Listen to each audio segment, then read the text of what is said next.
प्रयास करिएगा एकादशी जब भी करें तो द्वादशी से जुड़ी हुई करें, दशमी से जुड़ी हुई एकादशी कम करें। जो वैष्णवों की एकादशी कौन सी होती है? जो एकादशी द्वादशी से जुड़ी हो, दशमी से नहीं। दशमी से जुड़ी हुई एकादशी व्रत कहलाती है और द्वादशी से जुड़ी हुई एकादशी पुण्य फल प्रदान कर कर वैष्णवों को भगवान के चरण में छोड़ आती है। इसलिए एकादशी द्वादशी से जुड़ी हुई होना चाहिए।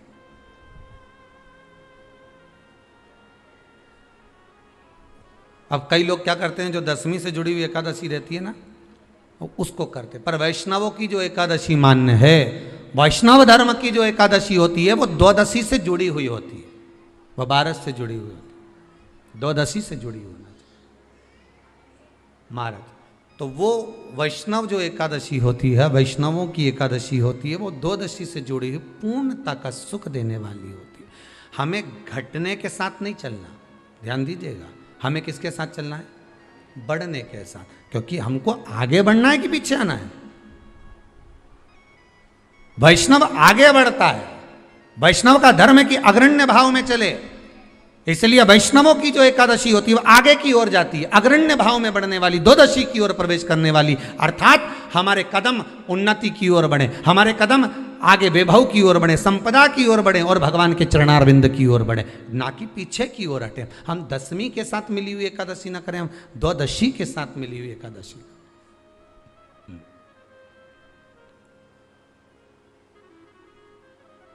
वैष्णव एकादशी। फिर अगला वर्णन किया गया महाराज, शास्त्र कहता है, अगला वर्णन जो किया गया उसमें बताया,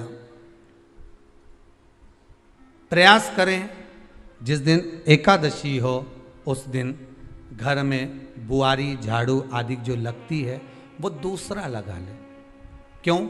उसका वर्णन है, अगर आप बुआरी लगाएंगे, झाड़ू लगाएंगे, पोछा लगाएंगे तो हो सकता है कोई जीव आपके हाथ के द्वारा मर जाए।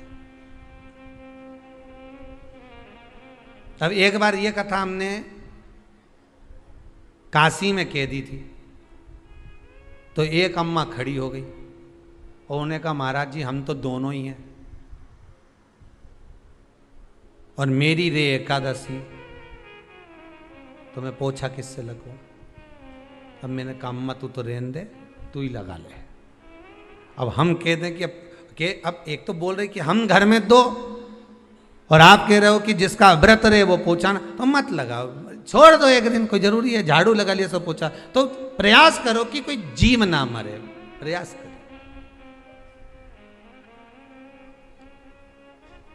किसी जीव की हत्या ना हो।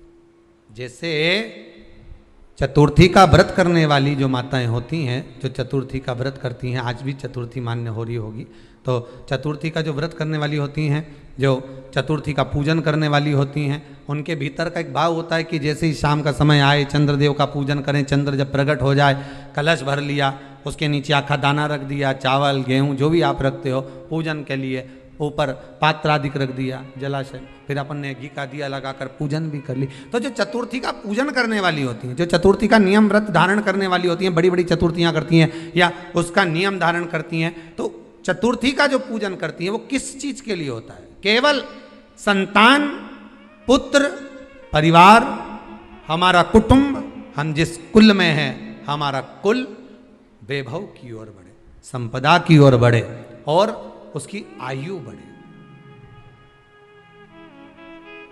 उसकी आयु बढ़े, वैभव बढ़े। बहुत ध्यान दीजिएगा महाराज। चतुर्थी की पूजन में जो आप आखा दाना रखते हो, गेहूं वगैरह कुछ भी जो भी रखते हो, उसकी बड़ी महत्वता होती है महाराज।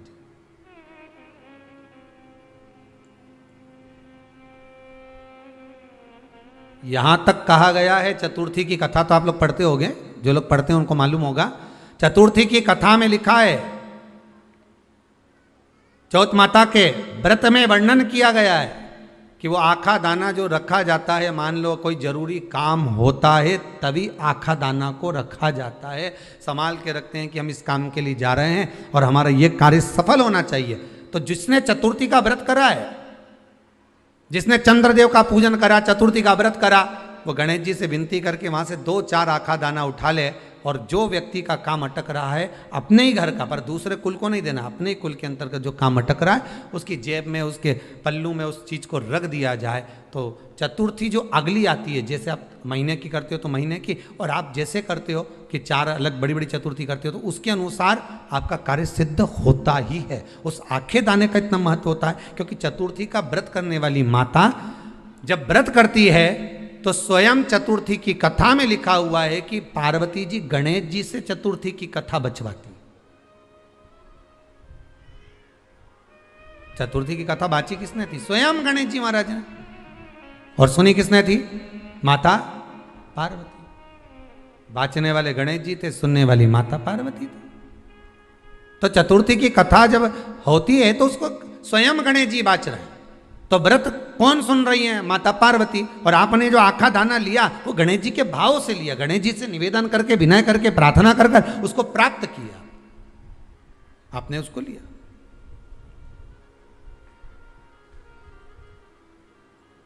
फल प्रदान कर देता है, कार्य की सिद्धता देता है। और एक और चीज ध्यान रखिएगा, जिसको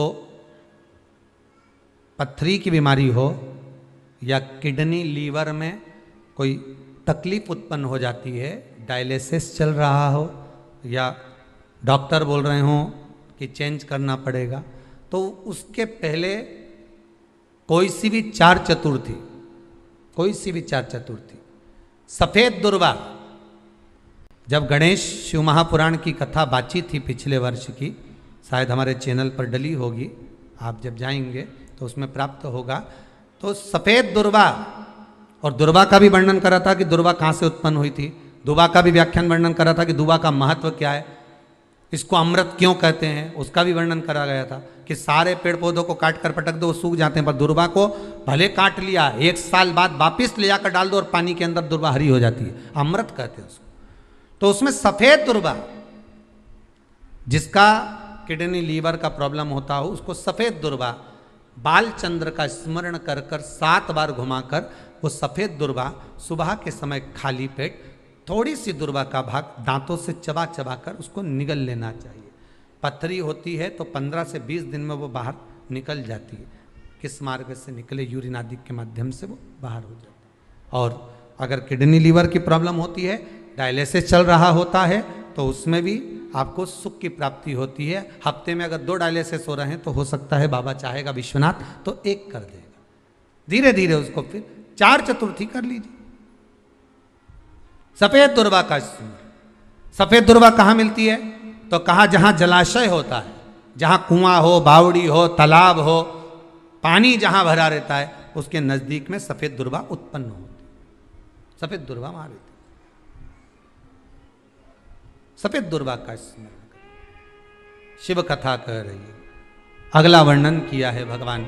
तो बालचंद्र चतुर्थी का स्मरण करते हुए कहा कि आप जो व्रत कर रहे हो उस व्रत की पूर्णता में जिस भगवान का भजन कर रहे हो उस भगवान से पूर्ण फल की कामना हो आपकी। फिर 18 नियम में से एक नियम कहा, जब 26 एकादशी पूर्ण हो जाए तब आप उद्यापन 1 बार का जरूर करें। किसी के मृत्यु के बाद आपने जो एकादशी दी है, जैसे कोई परदादा गए, दादा गए, कोई बुजुर्ग गया, पंडित जी ने कहा एकादशी का दान दो, आपने दे दी 5 एकादशी, 4 एकादशी, 3 एकादशी, 2 एकादशी, आपने जो एकादशी दी है, मना नहीं, दो और देना चाहिए। दान धर्म पुण्य तो करते रहना चाहिए, जब मन मिले तब कर दो, मौका मिले तब करो। तो एकादशी जो आपने दी है, और आपने किसी जीव को एकादशी दी है जो चला गया है, उस जीव को जब एकादशी दे देते हो, उसकी 11 एकादशी, 5 एकादशी, 3 एकादशी जितनी आपने दी है उतनी पूरी हो जाती है।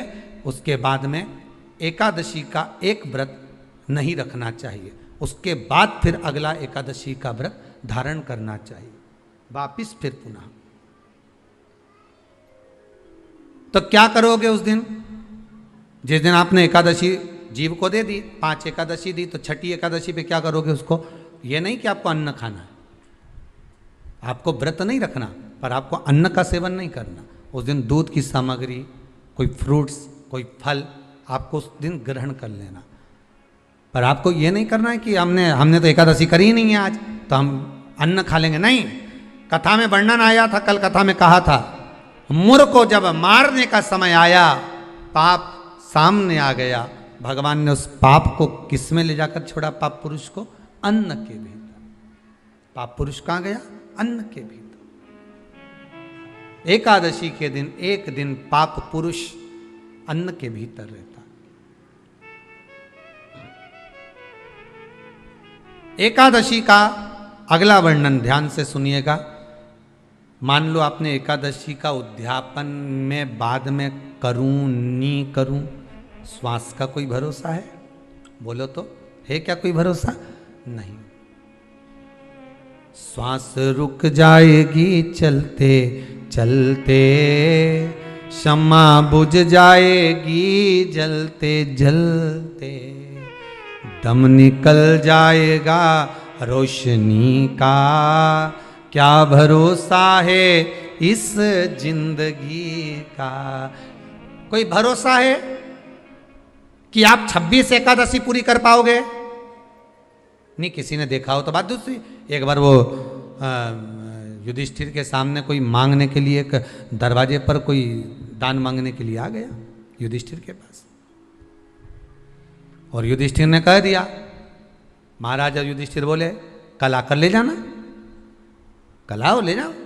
भीम ने एक ढोल उठाया और बजाना प्रारंभ करा, और साहब बजाया कि सारे लोग इकट्ठे हो गए। सबने पूछा हुआ क्या भीम, कौन सी खुशी की बात है, बात क्या है? तो भीम बोले मेरे भैया ने काल को जीत लिया। काल को जीत लिया मतलब मेरे भैया बोले कि कल आ जाना, हम तुमको दान दे देंगे। मतलब मेरे भैया जानते हैं कि कल तक मरेंगे नहीं, प्राण नहीं छूटेगा, मतलब इन्हें काल को जीता। ये समझ वाली बात है। आप हो, हम हो, कोई भी संसार का मनुष्य काल को नहीं जीता। जन्म मरण परण तीन भगवान के हाथ में है।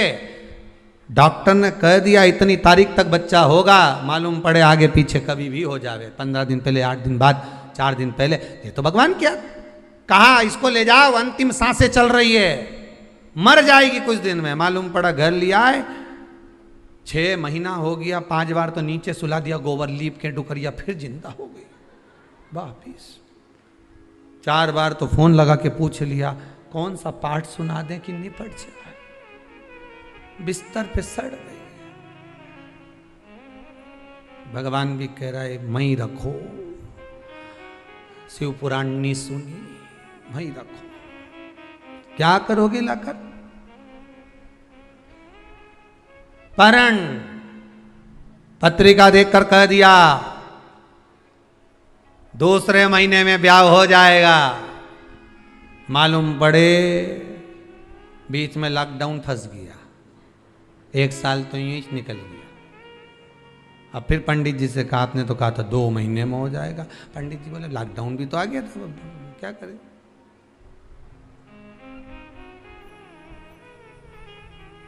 तो लॉकडाउन से क्या फर्क पड़े महाराज जी, शादी तो पक्की हो जाना थी। पंडित जी बोले जो इसके लिए बना था हो सकता है उसको कोरोना हो गया होगा। तो भगवान भी दूसरा ढूंढ लिया, टाइम लगेगा, अभी समय लगेगा। कोई कितना ही कह दे कि इतने समय तक विवाह हो जाएगा, शादी हो जाएगी, पर जब तक उसने बंधन नहीं लिखा तब तक बंधना मुश्किल है। जन्म मरण परण 3 शिव के हाथ है, मेरे भगवान के हाथ में। 3 भगवान के पास में है, 3 वो भगवान के पास रहेगा।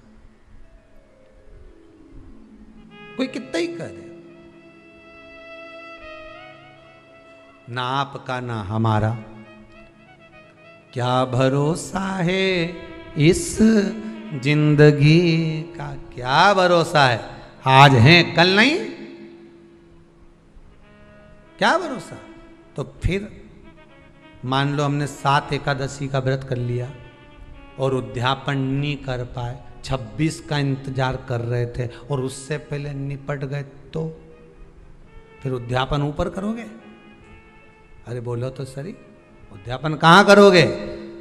सारे व्रतों में केवल एक व्रत ऐसा होता है एकादशी का जिसका उद्यापन पहली एकादशी पर भी कर सकते हो।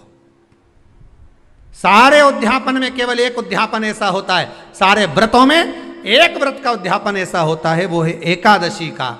ये जरूरी नहीं कि 26 पूरी होगी तभी तुम करोगे, या तो पहली में ही कर लो या फिर 26 पूरी हो तब कर। पर उद्यापन अगर तुमको ऐसा लगे कि हाँ मैं अभी तो जीऊंगी हो, अभी तुम्हारा बाल भी धोला नहीं हुआ, तुमको ऐसा लगे तो अभी तो मैं तो बढ़िया, तो फिर भले मत करो। पर एकादशी का नियम कह रहा है, एकादशी का यहाँ 18 नियम में से एक नियम कह रहा है कि एकादशी का उद्यापन पहली एकादशी पर भी हो सकता है, पहली पर भी कर सकते, फिर तुम्हारा मन पड़े तब। क्यों? तो पहली पर करने से क्या फल मिलेगा? तो एकादशी की नियमावली कहती है, अगर मान लो आपने पहली एकादशी पर भी उद्यापन कर लिया, इसके बाद में जितनी एकादशी करोगे वो सारी तुम्हारे खाते में जुड़ती जाएगी। मतलब बैंक में खाता खोल लो, ठीक है, खाता खोल लिया, अब जितना कमाता जाओगा उसमें डालते जाओ, जितनी कमाई करके लाओगे उसमें जमा करते जाओ। एकादशी एक बार उद्यापन पहले में भी हो गया तो बाकी का पुण्य तुम्हारे खाते में आ जाएगा, उसका पुण्य।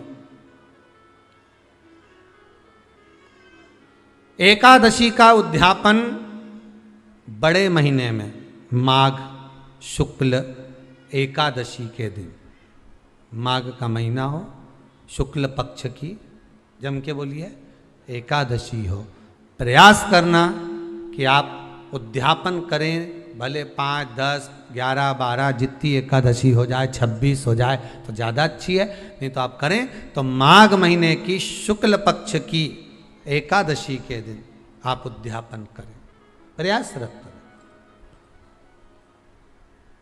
प्रयास करें। बड़े महीने के अंतर्गत जो उद्यापन, हाँ चतुर्मास के अंतर्गत उद्यापन नहीं होता एकादशी का, बहुत ध्यान दीजिए हमारा। ये जो सावन भादो कुंवर कार्तिक जो 4 महीना होते हैं भगवान के शयन करने के, इसके अंतर्गत एकादशी का उद्यापन नहीं होता, और इसके अंतर्गत उद्यापन करना भी नहीं चाहिए एकादशी हमारा। एकादशी का उद्यापन माघ महीने की शुक्ल पक्ष की एकादशी के दिन आप बहुत प्रेम से आनंद के साथ करिए महाराज। परंतु एकादशी के उद्यापन में सबसे ज़्यादा अगर कुछ जरूरी होता है तो 24 तरह का नैवेद्य जरूरी होता है। कितने तरह का? 24 तरह का नैवेद्य। अब आप कहोगे गुरुजी उद्यापन हम कर रहे हैं एकादशी का, तो उसमें तो फलहार का हमें नैवेद्य बनाना चाहिए। तो फिर ये पुराण के अंतर्गत स्कंद पुराण में ये चीज़ लिखी है कि एकादशी का जब उद्यापन करते हैं तो 24 तरह का नैवेद्य बनाकर सिद्ध करते हैं। 24 तरह का नैवेद्य जान रख लेना, हलवा बना लो, खीर बना लो, पूड़ी बना लो, सब्जी बना लो, पकौड़ा बना लो, भजिया बना लो, ऐसे 24 तरह का नैवेद्य अलग अलग चाहिए। पर लोग क्या करते हैं, खोपरा पाक बनवा लेते हैं 1-2 किलो और 24 जगह रख देते हैं। स्वीकृत नहीं है। 24 तरह का नैवेद्य रखा जाता है। महाराज एकादशी के दिन भगवान का पूजन का पूरी तैयारी कर कर मंडल आदि बनवाकर विद्वान ब्राह्मण को बुलाकर, कर्मकांडी ब्राह्मण को बुलाकर जो भगवत सेवा में एकादशी का उद्यापन कराए, उन ब्राह्मण के चरणों को नमन कर कर, प्रणाम कर कर एकादशी का पूजन करवाइए। और उस मंडल की पूजन कराकर हवन द्वादशी को कराइए, एकादशी को हवन नहीं। एकादशी के उद्यापन का जो हवन होता है वो द्वादशी को।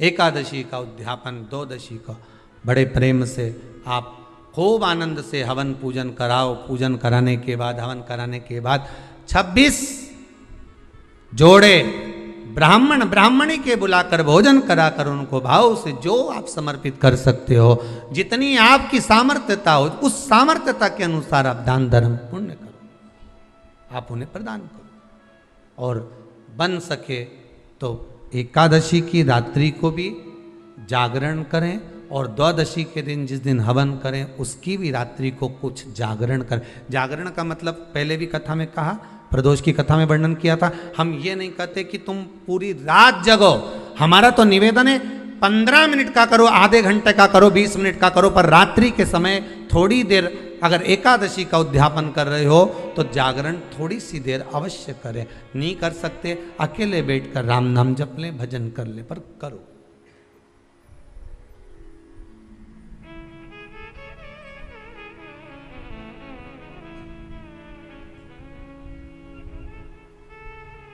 भगवान का भजन करो, किसी भी रूप में करो। देश है मंगल मंगलकारी,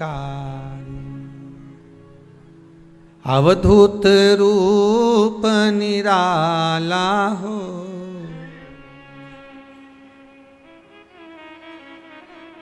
मेरा प्यारा डमरू वाला हो।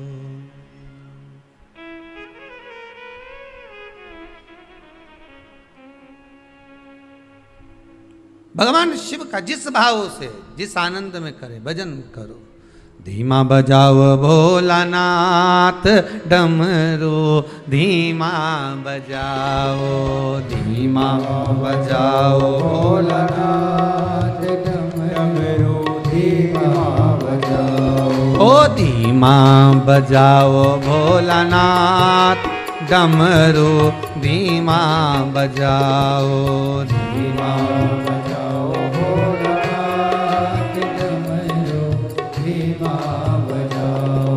धीमा बजाओ भोला, धीमा बजाओ, धीमा बजाओ भोला, धीमा बजाओ। ओ धीमा बजाओ भोला, धीमा बजाओ, धीमा बजाओ भोला, धीमा बजाओ। अरे धीमा बजाओ भोलानाथ डमरू, धीमा बजाओ, धीमा बजाओ भोलानाथ डमरू, धीमा बजाओ। आओ से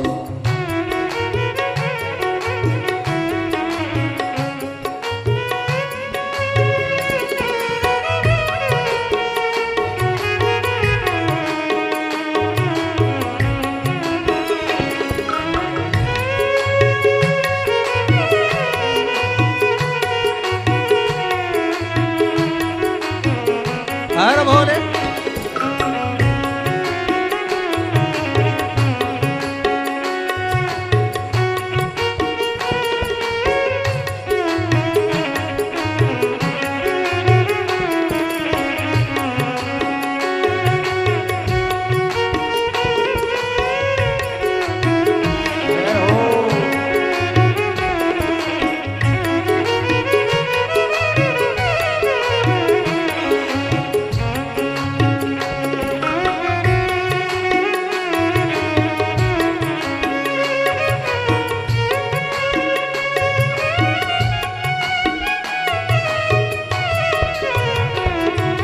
डमरू की धुन सुन के ब्रह्मा जी आए, डमरू की धुन सुन के ब्रह्मा जी आए। ओ डमरू की धुन सुन के ब्रह्मा जी आए, डमरू की धुन सुन के ब्रह्मा जी आए। ब्रह्मा जी आए संग ब्रह्माणी को लाए, ब्रह्मा जी आए संग ब्रह्माणी। अरे धीमा बजाओ भोलानाथ डमरू, धीमा बजाओ, धीमा बजाओ भोलानाथ डमरू। खाली सेवा देते हुए अरे धीमा बजाओ भोलानाथ डमरू, धीमा बजाओ, धीमा बजाओ भोलानाथ।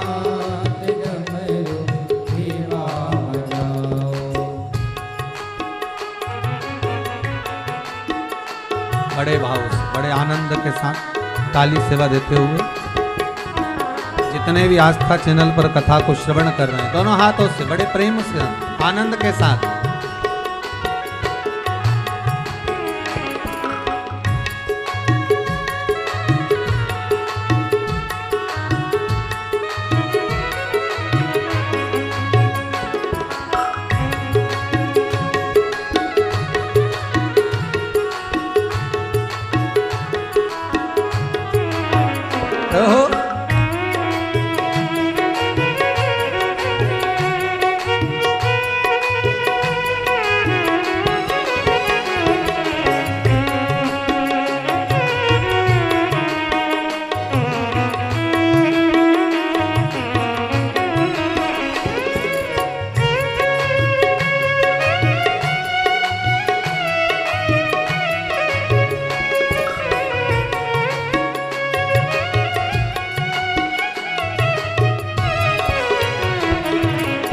डमरू की धुन सुन के कान्हा जी आए, डमरू की धुन सुन के कान्हा जी आए, कान्हा जी आए संग राधा को लाए, कान्हा जी आए संग राधा को लाए। अरे धीमा बजाओ भोलानाथ डमरू, धीमा बजाओ, धीमा बजाओ भोलानाथ डमरू, धीमा बजाओ। अरे धीमा बजाओ भोलानाथ डमरू, धीमा बजाओ, धीमा बजाओ भोलानाथ डमरू, धीमा बजाओ। अरे धीमा बजाओ भोलानाथ डमरू,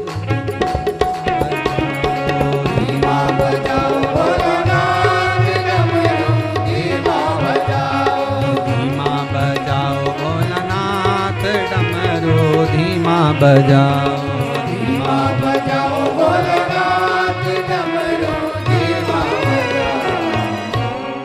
भगवान से प्रार्थना करें, विनती करें, निवेदन करें, चरणों का स्मरण करें, भगवान की अविरल भक्ति को धारण करें। 26 ब्राह्मणी को जोड़े से भोजन कराकर कुछ भेंट देकर विदा करें। ऐसे एकादशी के उद्यापन का वर्णन किया गया। एकादशी का उद्यापन सुख प्रदान करने वाला, आनंद देने वाला, भगवत रस तत्व को संजोने वाला। महाराज शिव महापुराण की कथा में वर्णन आता है कि माता पार्वती जितने व्रतों को धारण करती हैं, माता जितने व्रतों को भगवान शिव के लिए जितने व्रत करती हैं, माँ सारे व्रत भगवान शंकर स्वीकार करते हैं।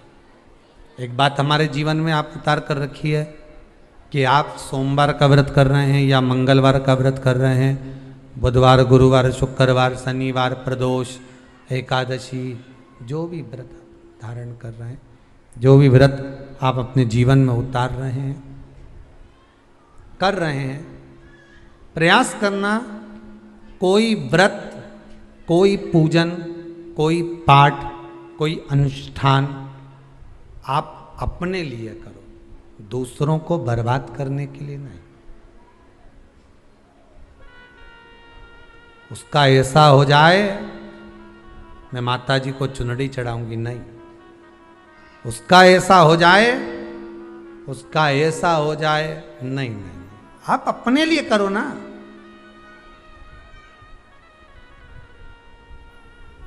सर्वे भवन्तु सुखिनः। अगर आप व्रत कर भी रहे हो तो किसी के बुरा करने के लिए नहीं। अगर किसी के यहाँ जाकर आप पूछ भी रहे हो कि महाराज हमारे कहीं चले गए और कहा कि हम दुखी हैं, और कोई कह दे कि तुम तुम्हारे पड़ोसी से दुखी हो या तुम्हारे उनसे, तो उनके लिए हमें कुछ बुरा नहीं करना। आप अपना अच्छा करवाते जाओ कि देना हो तो दीजिए जन्म जन्म का साथ, मेरे सिर पे रख दो भोले अपने ये दोनों, और देना हो तो दीजिए जन्म। हमें दूसरे का अहित चाहिए ही नहीं। कोई कितना भी गाली दे, कितना भी अपशब्द कहे, कितना भी ताने दे, कितने भी अपशब्दों का व्याख्यान वर्णन करे, हमें नहीं बोलना। आग लगे बस्ती में अपन रहो, क्या किसको रोइए चादर तान के, अपने को नहीं बोलना। वो क्या बोल रहा है, क्या कर रहा है, क्या चाहता है, अपने को उससे मतलब नहीं कुछ भी। बोले बोले तो बोले, तुम तो मीराबाई जैसे हो जाओ कि मैं तो चली वृंदावन राणा और मेरे तो भाग जगे, राणा जी तेरे महलों में आग लगे, राणा जी तेरे महलों में अरे घास फूस की कुटिया बनाऊंगी, भले कैसे भी रहूंगी पर किसी का बुरा नहीं करूंगी, घास फूस की बोल तो दो। कुटिया बनाऊंगी जामे तुलसी का रोप लगे, राणा जी तेरे महलों में। मैं तो चली वृंदावन राणा, और मेरे तो भाग्य जगे, राणा जी तेरे महलों में आ। वो कितने हमें नहीं चाहिए, मतलब ही नहीं हमें किसी के महल और अटारी से। उनकी बिल्डिंग 4 मंजिल की बन गई, बन जाए तो उनके यहाँ 4 व्हीलर गाड़ी आ गई, आ जाए तो बस वो हाईवे पे चल रहे हैं, हम दचके वाली पे भक्ति के बल पर चल रहे हैं। जब मेरा भगवान देगा तो छप्पर फाड़ कर देगा, ऐसा देगा कि शिव महापुराण की कथा भी करवा देगा, यह पक्का है। बस उस पे विश्वास रखो, भरोसा रखो, उससे निवेदन करो कि कृपा कर देना, जीते जी शिव जी तुम्हारी कथा करवाना, जीते जी करवाना। मरने के बाद की कोई गारंटी नहीं दादा, मरने के बाद तो लोग अपने को तो शमशान छोड़ आते, बाद में नुक्ति और सेव खाते।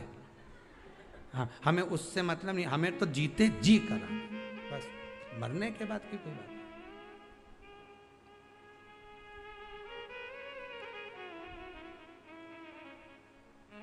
आप तो बस कृपा कर दो भोलानाथ।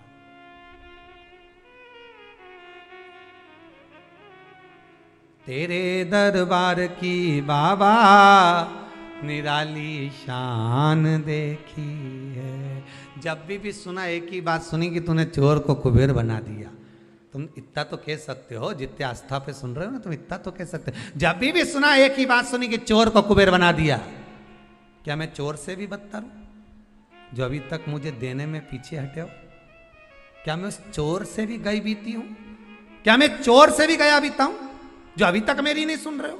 रोज झोली फसारती हूं, रोज झोली फैलाकर कहती हूं कि बाबा कृपा अब कर दे।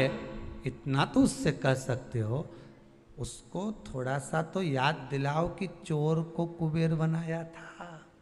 और मैं तो उससे भी गई बीती हूं क्या? जब वो सुनेगा देगा, दिल से कहना परंतु दिखावे से नहीं, दिल से कहना। तेरे दरबार की बाबा निराली शान देखी है, तुझे देते नहीं देखा पर झोली भरी देखी है। तू कृपा करेगा तो जरूर होगा। माना मैं पापी हूँ, माना मैं कपटी हूँ, माना मैं छली हूँ, माना मैं प्रपंची, मुझे कुछ नहीं आता, पर एक काम तो आता। श्री शिवाय नमस्तुभ्यं, श्री शिवाय नमस्तुभ्यं, श्री शिवाय नमस्तुभ्यं, श्री शिवाय नमस्तुभ्यं। कुछ नहीं आता पर इतना तो आता। ना मैं मंत्र जानूं, ना मैं तंत्र जानूं, मैं साधना नहीं जानूं। 2 घंटा तक आंख बंद करके बैठी भी नहीं रही जाए, एक जैसी बैठ भी नहीं सकती। मेरे में तो जो दोष से मैंने बता दिया कि नहीं बैठ सकती मैं 2 घंटा, 4 घंटा, 6 घंटा एक जैसी एक आसन से, पर हूं तो तुम्हारी। चलते भी कहो, सोते भी कहो, तुम्हारा मन पड़े। श्री शिवाय नमस्तुभ्यं, श्री शिवाय नमस्तुभ्यं, श्री शिवाय नमस्तुभ्यं। मैं कैसी भी हूं पर आपकी हूं, मैं कैसा भी हूं आपका हूं। भाग्य किसने लिखा है? आपने। जन्म आपने दिया, मारोगे आप। पेट भरने की जवाबदारी आपकी है, पर ऐसे ही मत मार देना। पेट भरने की जवाबदारी केवल भोजन देकर नहीं, एक बार शिव पुराण की कथा करवाना। इतना तो दे देना दातार, दुनिया जो आज मेरे ऊपर उंगली उठाती है, हंसती है, ऐसी कृपा तो एक बार कर दे, ऐसी दया तो कर दे कि जो उंगली उठाने वाले हैं उनकी भी उंगली उठे नहीं, नीचे की ओर चली। इतनी कृपा तो कर, भजन करा दे, स्मरण करा दे। तूने दिया लंकाधिपति रावण को, रावण को बाबा तूने लंका दिया है, भस्मासुर को तूने कंकण दिया है।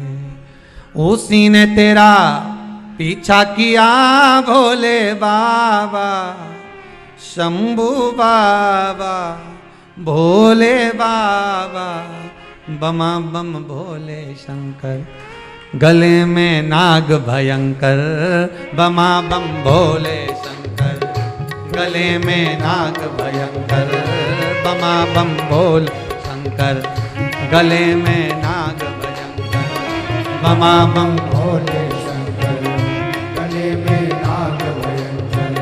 विपदा हमारी हर लो त्रिपुरारी भोले बाबा, विपदा हमारी हर लो त्रिपुरारी भोले बाबा, विपदा हमारी हर लो त्रिपुरारी भोले बाबा, विपदा हमारी हर लो त्रिपुरारी भोले बाबा, बमा बम भोले शंकर, गले में नाग भयंकर, बमा बम भोले शंकर, गले में नाग भयंकर, बमा बम भोले शंकर, गले में नाग भयंकर, बमा बम भोले शंकर, गले में नाग भयंकर। रावण को बाबा तूने लंका दिया है, रावण को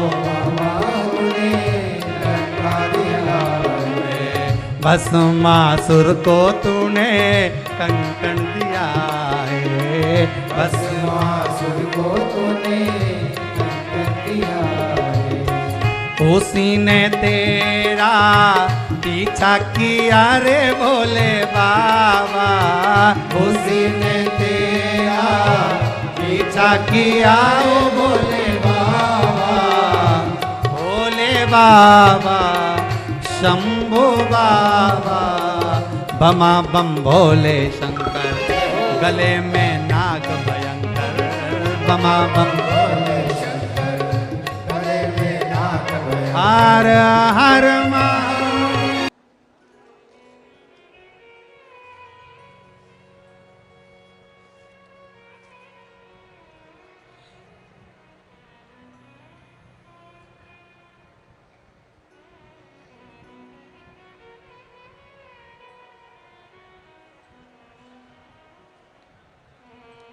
Jagdish Shrivas S 932 Nehru Nagar Bhopal, mobile number भी लिखा है। कहीं बैठे हों तो हाथ हिलाइएगा, जहाँ कहीं बैठे हों। जगदीश श्रीवास पत्र, आप जो पत्र हम यहाँ पढ़ रहे हैं वो आप आस्था चैनल पर और अपनी एलईडीओं पर भी उस पत्र को आप पढ़ सकते हो। Jagdish Shrivas S 932 Nehru Nagar Bhopal, mobile number भी उन्होंने लिखा है। कहीं बैठे हों तो अपना हाथ हिला सकते हैं। गुरुजी, मैं शिव भक्ति का क्या बखान करूं।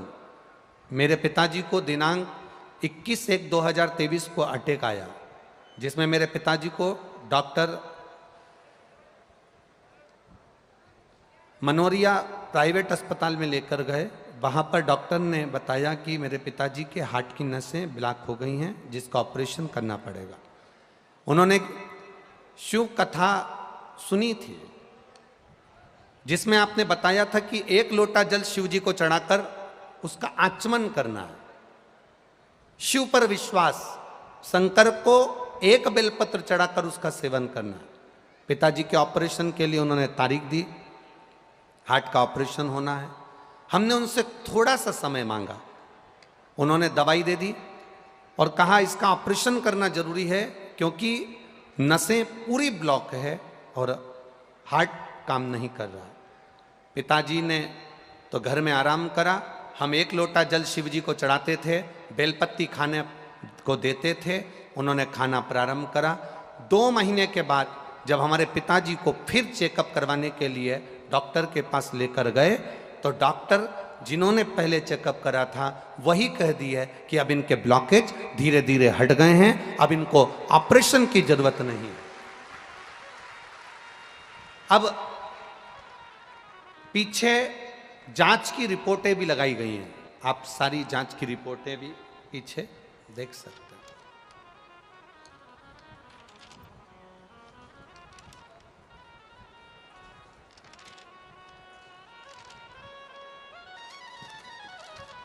शिव भक्ति।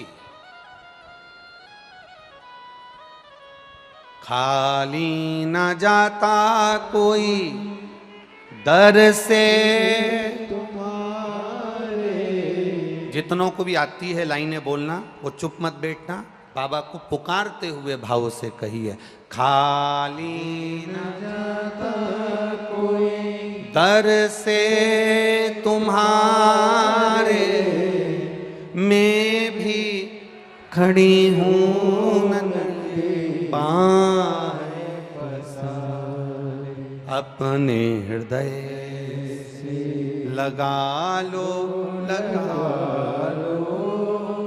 गिरा जा रहा हो, उठा लो। शिव कृपा, शंकर की उदारता।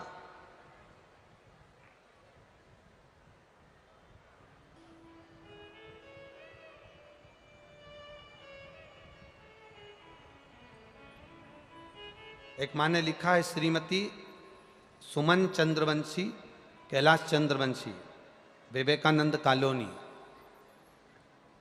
कहीं बैठी हो तो हाथ हिला सकती हैं। गुरुदेव, मेरी बेटी 10 वर्ष शादी को हो गए थे पर बच्चा नहीं था।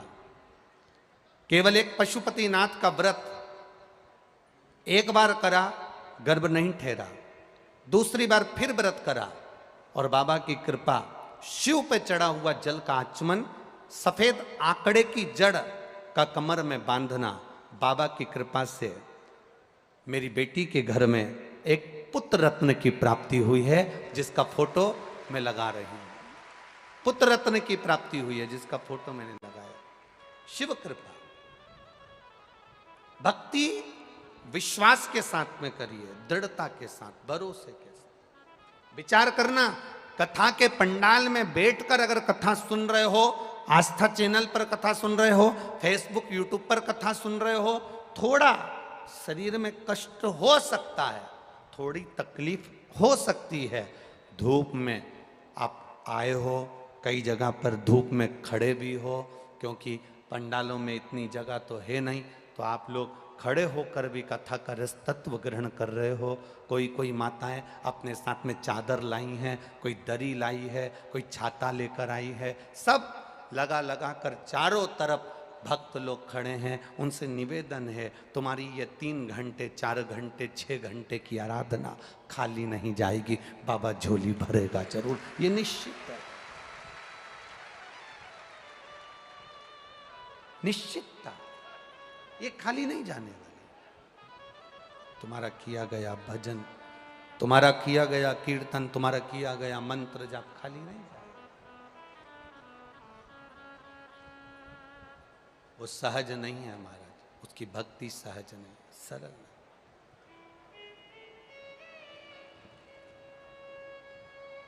शिव कथा कर रही है,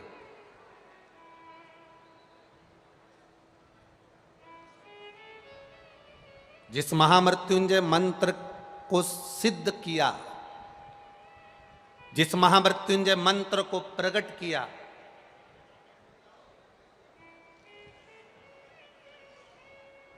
वो महामृत्युंजय मंत्र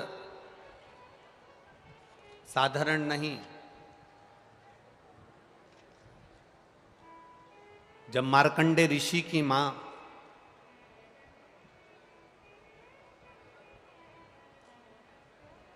महर्षि मार्कंडे जी की मां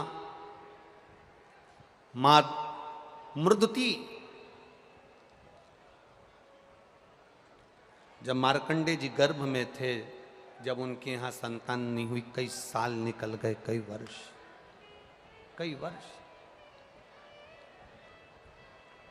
और जब कई वर्ष निकल गए, मृदुति के गर्भ से कोई संतान नहीं, मृदुति के गर्भ से कोई औलाद, कोई संतान नहीं, कई साल निकल गए। एक दिन मृदुति ने मार्कंडू जी से कहा कि संतान नहीं है, औलाद नहीं है, संतान नहीं, औलाद नहीं,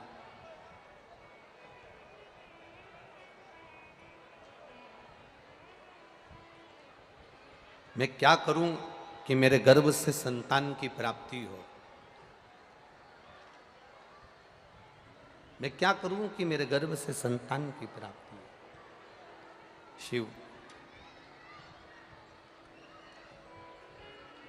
जितने भी कार्यकर्ता पानी दे रहे हैं, पानी के पाउच या पानी की बोतलें बांट रहे हैं, मेरा निवेदन है आप सभी पंडाल में बैठे हुए भक्तों से, पहले भी कथा में कहा जब घर से चलो तो पानी की कितनी बोतल लेकर चलो, जम के बोलो जरा, 2। 50 रुपये ऑटो में खर्च कर कर धूप में चिलचिलाती धूप में यहाँ तक पहुँचे हो तो एक पानी के पाउच के लिए नहीं पहुँचे हो, शंकर की कथा के लिए पहुँचे हो।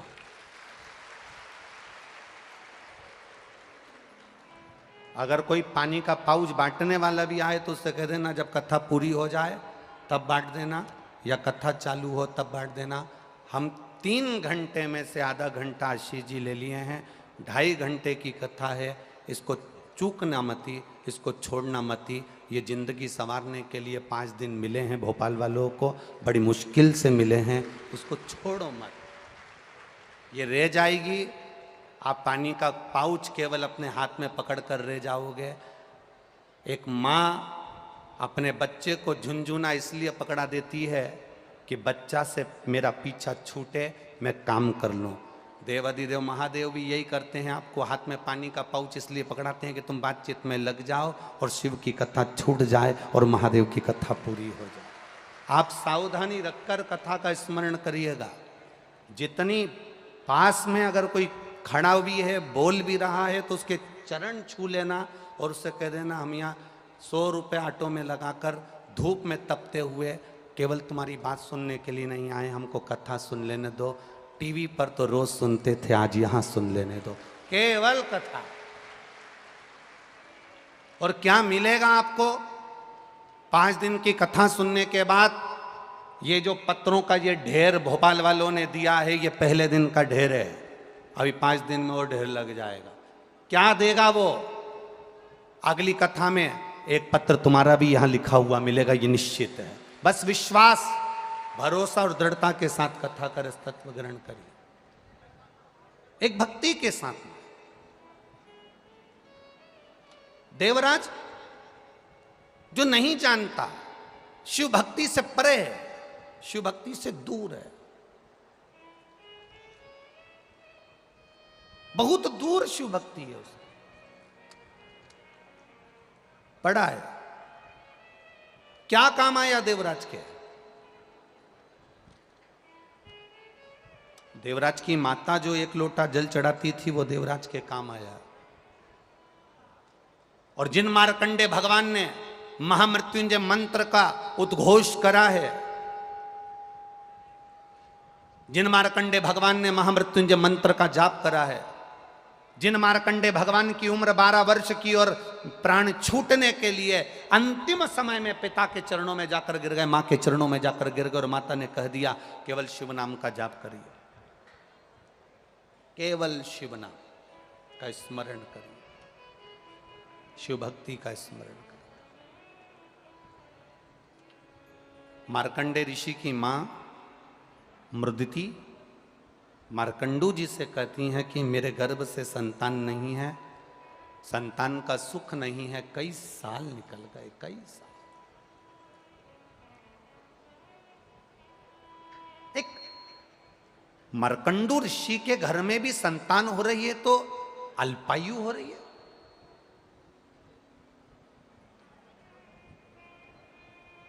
कभी विचार करना,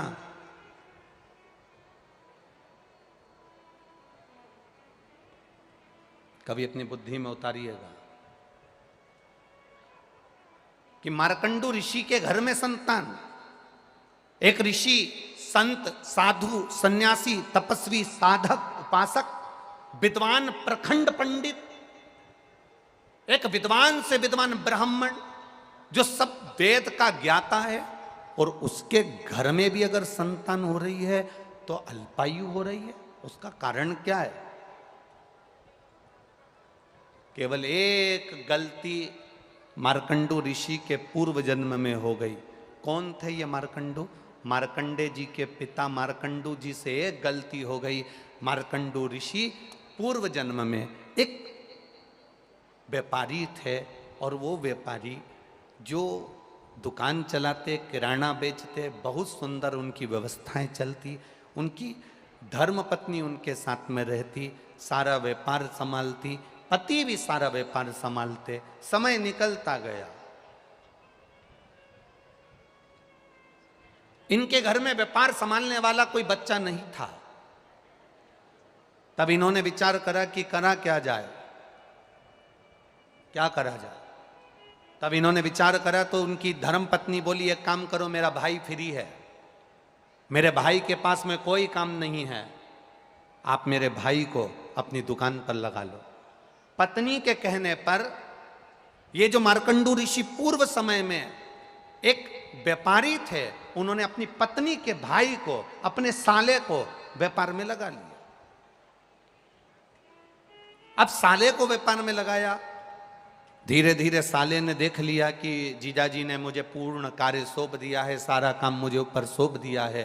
धीरे धीरे धीरे धीरे उस व्यापारी ने पूरा काम जब अपने साले पर छोड़ दिया, वो तीर्थ जाता, साला कमाई करता, अन्न आता, उसमें पत्थर मिला देता, जो कुछ भी बढ़ा चढ़ा कर कर सकता था वो करा।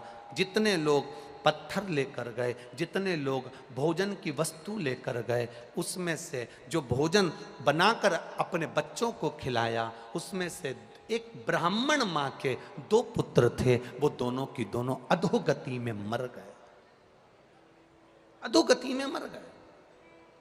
औषधि देने वाले को बुलाया, डॉक्टर को बुलाया, वैद्य को बुलाया। औषधि देने वाले ने जब औषधि दी, पता करा कि आखिर इसको हुआ क्या है, तो कहा कि इसने जो भोजन करा, इस भोजन में जरूर कोई गलत वस्तु मिली थी, जिसके कारणवश तुम्हारे पुत्र मारे गए। मालूम पड़ा, जिस बनिए की दुकान से सामान लाते थे, उस बनिए से जाकर कहा, सेठ जी आपके यहाँ से सामान ले जाते थे, आपके यहाँ का अन्न पाया, मेरा बच्चा, 2 बच्चे मेरे मर गए। जानकर सेठ जी ने पता लगाया कि मेरे साले ने इसमें कुछ मिला दिया था। मिलाने के कारण, मिलावट होने के कारण कई लोगों के प्राण चले गए। ब्राह्मण की पत्नी ने श्राप दे दिया, सुनो बनिए, हे व्यापारी सुन, तेरी दुकान से सामान गया, उसका जवाबदार तू है। मुझे नहीं मालूम कि तेरे साले ने मिलाया कि किसने मिलाया, तेरे दुकान से सामान गया, उसका जवाबदार तू है। इसलिए एक ब्राह्मण की मां आज तुझे श्राप देती है कि तेरे अगले जन्म में तेरे घर में जो संतान होगी, वो भी ऐसी ही अधोगति में मरेगी, आदि अवस्था में जाएगी। मात्र 12 वर्ष के मार्कंडे ऋषि थे जिस समय पर उनके प्राण जाना थे।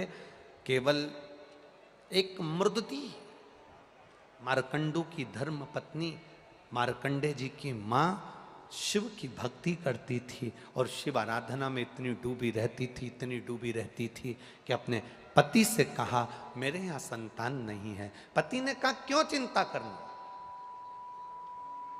जो महादेव का भजन करता है, जो शिव भक्ति में डूबा रहता है, शंकर का गुणगान करता है, शंकर का स्मरण करता है, शंकर को 1 लोटा जल चढ़ाता है, शंकर के मंदिर तक जाता है, एक बेलपत्र जो शिव को समर्पित करता है।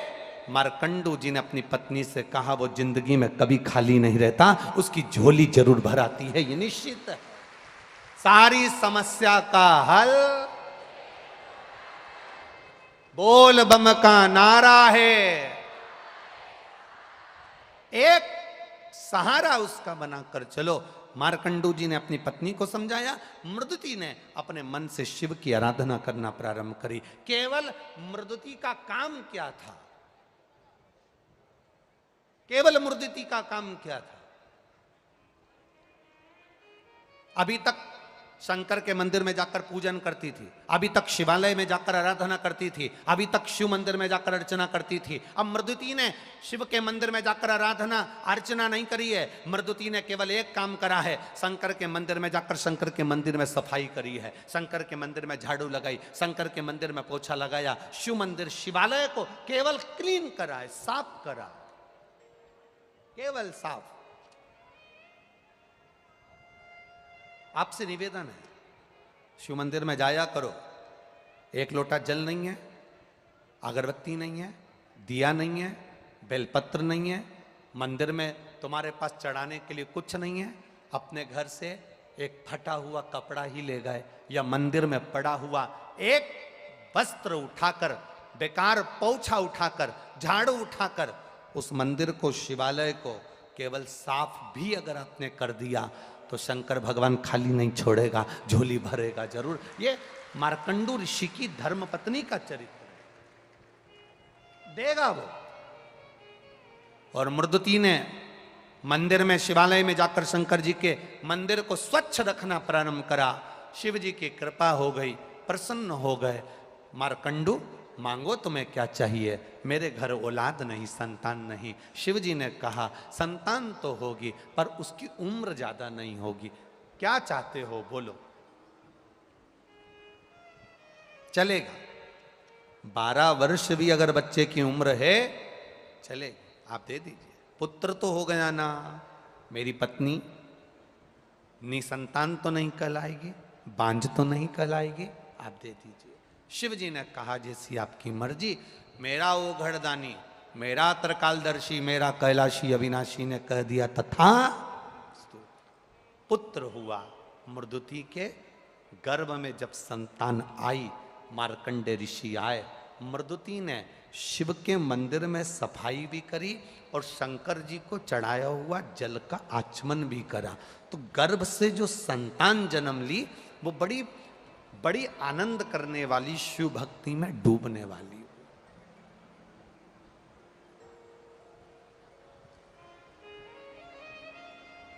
यहां जितने लोग बैठे हैं, आपके घर के पास में कहीं शंकर जी का मंदिर है? बोलो, जम के बोलो जरा, हैगा? पहले शंकर जी का मंदिर जो आपके घर के पास में था, उसमें बुजुर्ग लोग सोमवार को, सावन में या शिवरात्रि पर जाते थे। आपके घर के पास में जो शिव मंदिर है उसमें आप अपने घर के आसपास के छोटे छोटे बच्चों को मंदिर जाते हुए देख रहे हो कि नहीं देख रहे हो? देखते हो ना? प्रसन्नता होती है कि नहीं होती है? कि इन, हम पहले कहते थे उनके धर्म में लोग मंदिर जाते हैं, उनके धर्म में लोग वहां जाते हैं, उनके धर्म के लोग वहां जुड़ जाते हैं। छोटे छोटे उनके धर्म के लोग मंदिर, उनके धर्म के लोग वहां जा रहे हैं। आज प्रसन्नता आपको होना चाहिए कि हमारा सनातन धर्म का छोटा छोटा बच्चा शिव मंदिर तक जा रहा है। हमारे सनातन धर्म का छोटा छोटा बच्चा गला पकड़ा रहे, मोबाइल गला पकड़ा रहे, माइक। हमारे छोटे छोटे बच्चे शिव मंदिर तक जा रहे हैं, शंकर की चौखट तक जा रहे हैं, शिवालय तक जा रहे हैं। यह प्रसन्नता आपके भीतर होना चाहिए, यह भाव आपके भीतर जागृत होना चाहिए कि हमें प्रसन्नता। ये नींव आज अगर मजबूत हो गई तो बिल्डिंग बनने में दिक्कत नहीं है, आने वाले समय में दिक्कत नहीं है, अगर नींव मजबूत है तो।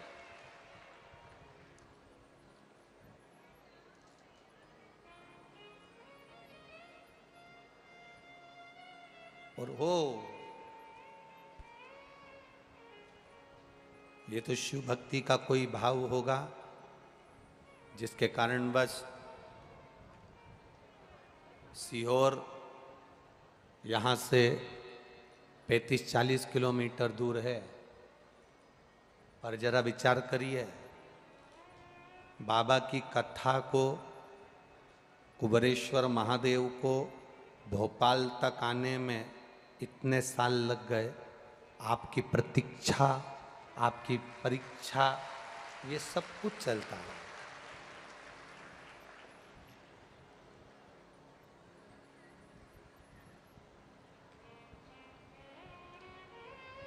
जरा विचार करिए, उसने पूरा आपको अग्नि में तपा लिया, पूरा निखार लिया, उसके बाद शिव महापुराण की कथा भोपाल में हो रही है। ये पूरा निखारने के बाद तो कोई ऐसे ही नहीं हो रही है। कहीं बाबा की करुणा होगी, कृपा होगी, तब हो रही है। वो कहे हरिओम में ओम समाया है, मेरा भोला नगर में आया है। हरिओम में ओम समाया है, मेरा भोला नगर में आया है। हरिओम में ओम समाया है, मेरा भोला नगर में आया है। हरिओम में ओम दोनों हाथों से पीछे वाले भी। मेरा भोला नगर में आया है। मेरा भोला नगर में आया है, मेरा भोला नगर में आया है। मेरा भोला नगर में आया है, मेरा भोला नगर में आया है। हरिओम में ओम समाया है, मेरा भोला नगर में आया है। हरिओम में ओम समाया है, मेरा भोला नगर में आया है। हरिओम में ओम समाया है, मेरा भोला नगर में आया है। हरिओम में ओम समाया है, मेरा भोला नगर में आया है। बड़े आनंद से दोनों हाथों से जय हो।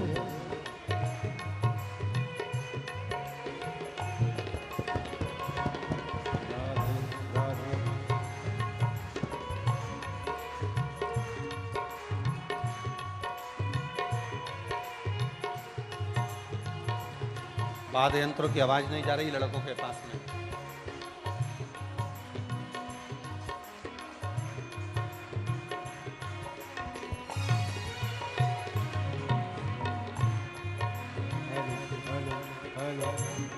जय जय श्री राधा।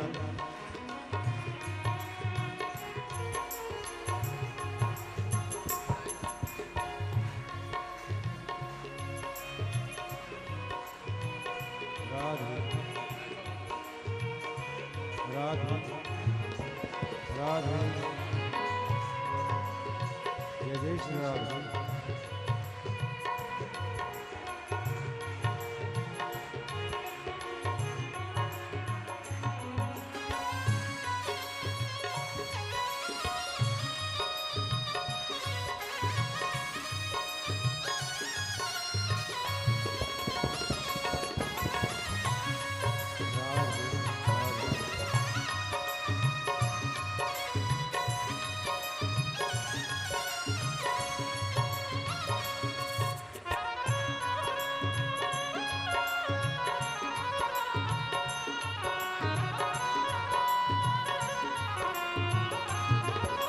जय हो।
मेरे भोले के मस्तक पे गंगा है, मेरे भोले के मस्तक पे गंगा है, मेरे भोले के मस्तक पे गंगा है, मेरे भोले के मस्तक पे गंगा है। ओ गंगा में ओम समाया है, मेरा भोला नगर में आया है। गंगा में ओम समाया है, मेरा भोला नगर में आया है। मेरा भोला नगर में आया है, मेरा भोला नगर में आया है, मेरा भोला नगर में आया है, मेरा भोला नगर में आया है। हरि ओम में ओम समाया है, मेरा भोला नगर में आया है। हरि ओम में ओम समाया है, मेरा भोला नगर में आया है।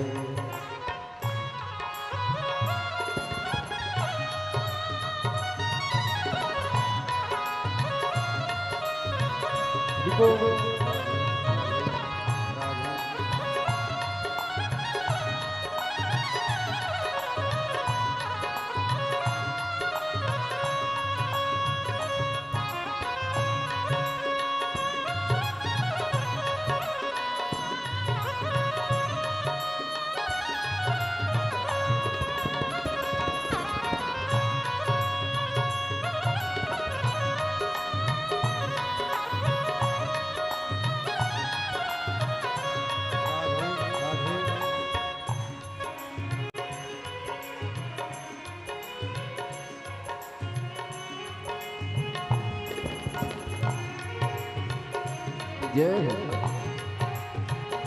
राधे राधे राधे जय जय श्री राधे।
मेरे भोले के मस्तक पे चंदा है, मेरे भोले के मस्तक पे चंदा है, मेरे भोले के मस्तक पे चंदा है, मेरे भोले के मस्तक पे चंदा है। चंदा में ओम समाया है, मेरा भोला नगर में आया है।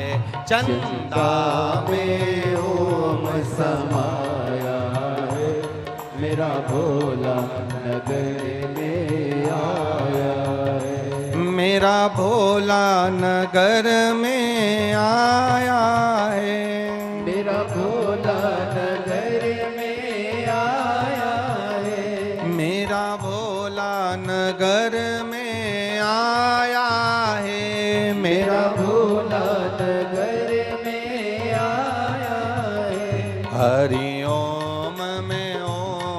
समाया है, मेरा भोला नगर में आया है। हरि ओम में ओम समाया है, मेरा भोला नगर में आया है। बड़े भाव से उधर के सारे पंडाल वाले प्रेम के साथ दोनों हाथों के साथ